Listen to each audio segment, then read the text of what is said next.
Welcome to the Slop Farm. Enjoy the video. You start by narrowing scope. Choose portal hunting or coordinate scan and commit. Load your client with coordinate logging and lightweight render settings so you can travel far. Once done, equip quick access slots with pickaxe, spare armor, ender chest, and blocks to barricade. Make sure to set a clear waypoint system.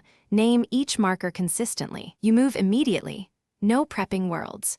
So teleport through nether portals or fly along known X or Z corridors and log every sharp landmark or unusual build. You continue by reading the environment for human patterns, repeated portal chains, straight rail lines, and clusters of obsidian that break natural terrain logic. Once you identify a corridor, slow down and scan chunk edges for unnatural breaks or duplicated blocks. These indicate hidden rooms or stashes. Make sure to check bedrock gaps and identical coordinate sequences across chunks. People often mirror builds. Probe cautiously. Test a chest or pressure plate from a distance, then close off escape route. You finish by securing any found stash fast.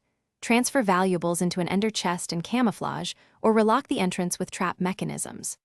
Once done, mark coordinates discreetly in your private log and vary future approach routes to avoid predictable returns.